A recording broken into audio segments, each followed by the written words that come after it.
Greetings to Her Highness and His Highness Grace and Paul Iganda, government officials, kings and queens, and our special guests today.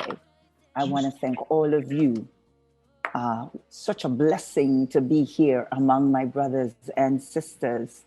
I am presently here in Panama, working very hard to bring us all together. I have wonderful news for everyone here. This event, or I should say journey, my ambassador, Namboka, we always have to use the word journey and not an event or a program. We made a note that that's what we are going to do. It is a special day today, and I want to thank God for bringing us all together today. The journey of reconciliation of Mother Africa and her diaspora. I am one. I was born here in Panama City, Panama, and my background also is from the Caribbean. So I'm pretty much knowledge about the Latin community in North America. I lived in the US for 45 years.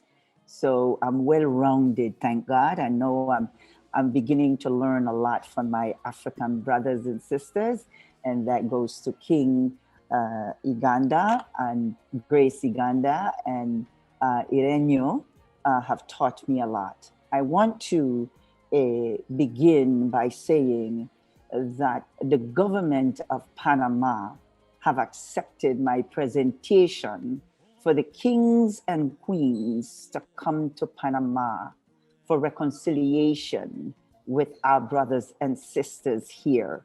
This is a miracle. And I'm going to say it again. This is a miracle. And I'm going to tell you why. There is so much that is happening in my country. We have gone through so much to the point where we cannot wear braids. We've been forbidden to wear braids and our natural hair. And this is still going on today. We have been going through so much, but not anymore. This vision that God gave me 3 years ago, I want to thank, a special thank you to King, His Highness Iganda, because he accepted my vision. He saw that what we are doing today, it needs to happen. I have to say also that this vision is not my vision. This vision is from God.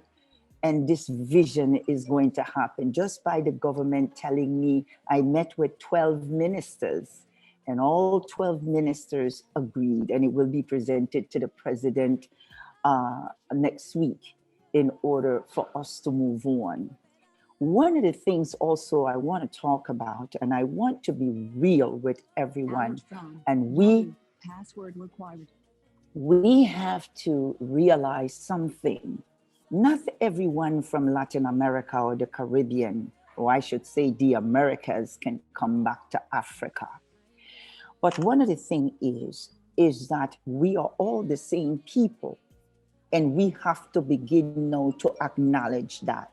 That is something that we have to work on very closely, because a lot of us in Latin America, even with my complexion, have been denying who they are. They're denying who they are because they don't know who they are.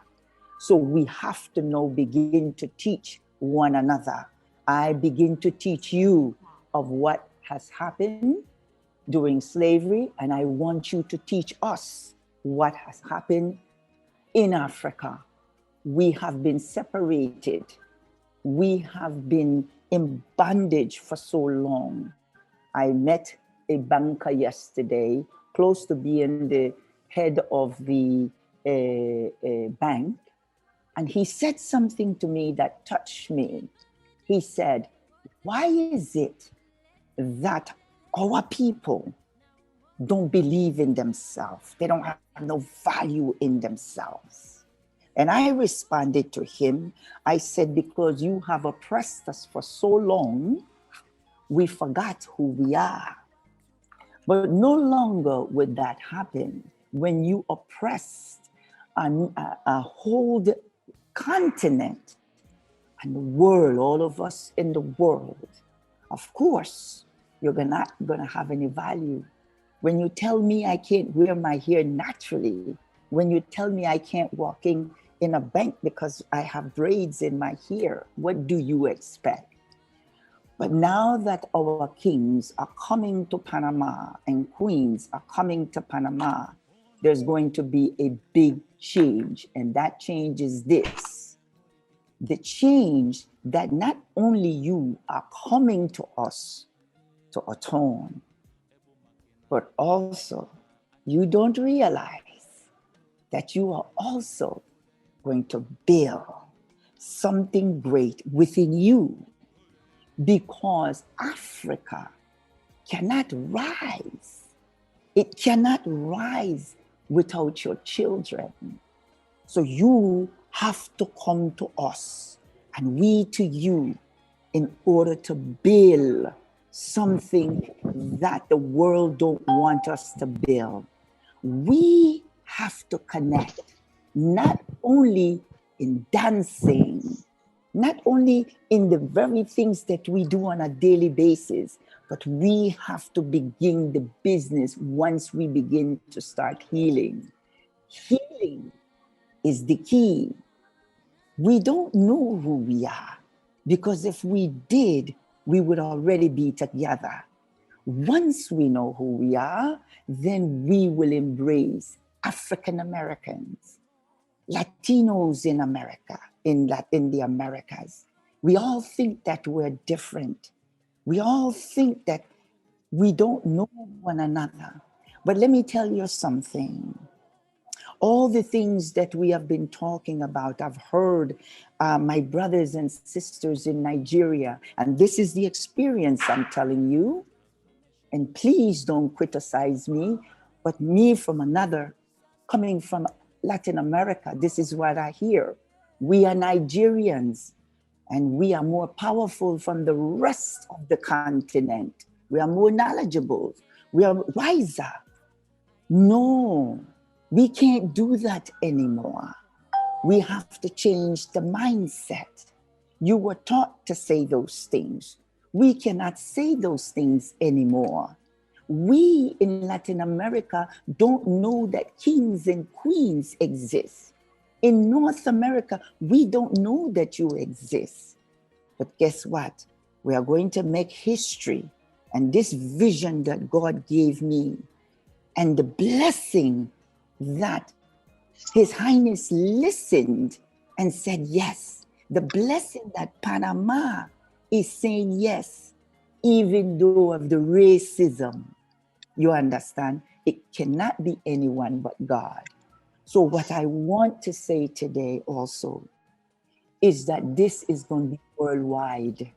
This is not just going to be in Panama, but the rest of the Caribbean island and my brothers in Latin America, they are coming. They are coming to witness something historical that never happened before. When it comes to business, we have to do business together. We have the second largest free zone in the world in Panama. Not one African country or business is here. In the Panama Canal, we built the Panama Canal. Black men came from the Caribbean and built that canal. And not one of my brothers from Africa knows that we built that canal. And now it's time, in order for what they build, for us to work together. You see? So we're no longer separated. Now we're going to come together, because I am so tired of watching us trying to be something else other than ourselves.